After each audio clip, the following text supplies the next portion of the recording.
ಗೌಡ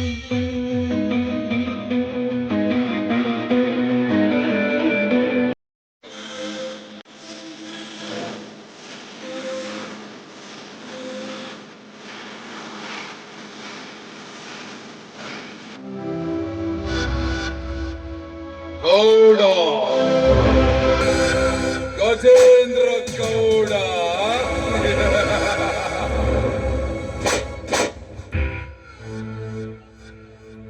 ಸುಜನರಿಗೆ ಬಾಧಕನಾದರು, ಅವರ ಬದುಕಿನಲ್ಲಿ ಬಾಧಕನಾಗಿ ಹಲವು ಖಜಾನೆಗಳಿಗೆ ಖಜಾನೆಯಾಗಿ ಕೊಣಕಿ ಹೊಟ್ಟೊಯ್ಸಿದವರಿಗೆ ರಾಹುವಿನಂತೆ ಪಾವದಲ್ಲಿ ಬಂಧಿಸಿ ಸಜೀವ ದಾನವನ್ನೇ ಸರಿಯಾಗಿ ಕೊಟ್ಟು ರಾಜನ ಹಾಗೆ ಮೆರೆಯುತ್ತಿದ್ದವನೇ ಗೌಡ ಗಜೇಂದ್ರ ಗೌಡ.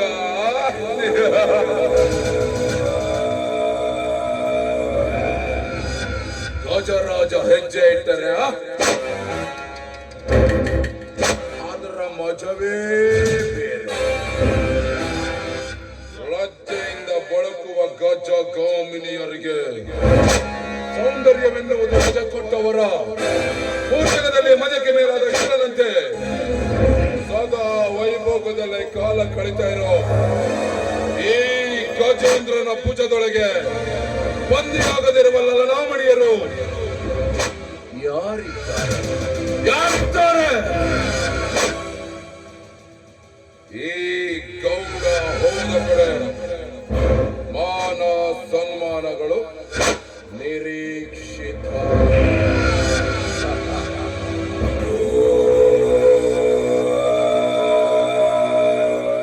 ನಾಯಿಯೊಂದು ತನ್ನ ನಾಲಿಗೆಯನ್ನು ಅಲ್ಲಾಡಿಸದೆ ಬಾಲ ಅಲ್ಲಾಡಿಸುವ ಮೂಲಕವೇ ಅದು ಜನರ ವಿಶ್ವಾಸಕ್ಕೆ ಪಾತ್ರವಾಗಿರ್ತದೆ.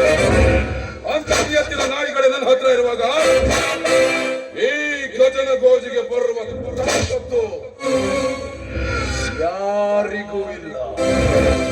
ಯಾಕಂದ್ರೆ ಜಗತ್ತೇ ಪಕ್ಕದೇ ಇರುವವರನ್ನ ಬಗ್ಗಿಸ್ಕೊಂಡು ಬಾರಿಸೋನು ಈ ಗಜ.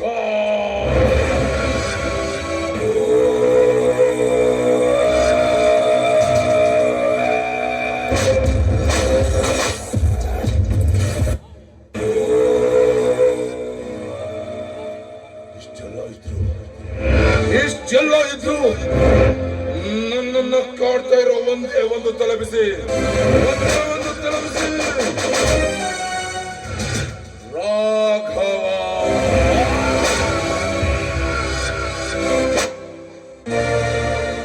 ನನ್ನ ತಮ್ಮ ರಾಘವ, ನನ್ನ ಹೆಂಡತಿ ಸೀತಾ, ಏನಿವರು ಕ್ಷೇತ್ರಯುಗದ ರಾಮ ಸೀತೆಯರ ಹಾಗೆ ಕಲಿಯುಗದ ಆದರ್ಶ ದಂಪತಿಗಳು.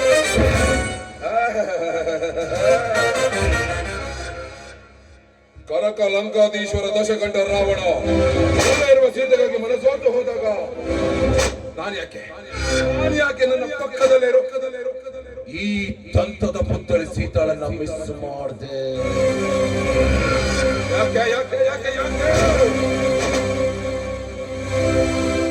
ಸೀತಾ ಈಗ ಅರ್ಥ ಆಗ್ತಾ ಇದೆ ಏನು ಅದ್ಭುತ ಆಕರ್ಷಣೀಯ ಸೌಂದರ್ಯ. ನೋಡುವವರ ಕಣ್ಣನ್ನ ತೋರಿಸುವಂತಹ ಮೋಹಕ ಮೈಕಾಂತಿ. ಸೀತಾ, ಕದಲೆಯ ವನದಂತಿರುವ ನಿನ್ನ ದೇಹ ಸೌಂದರ್ಯದ ಬನಕ್ಕೆ ಮದವೇರಿದ ಮದಗದನಾಗಿ ನುಗ್ಗಿ ಕೆಲಸ ಮಾಡದೆ ಹೋದ್ರೆ ನಾನು ಗಜೇಂದ್ರ ಗೌಡನೇ ಅಲ್ಲ.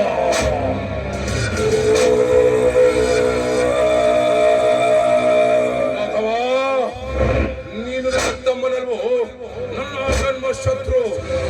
ಪಿತ್ರಾರ್ಜಿತ ಆಸ್ತಿಯಲ್ಲಿ ಕುಸ್ತಿ ಮಾಡೋಕಂತಾನೆ ಹುಟ್ಟಿದ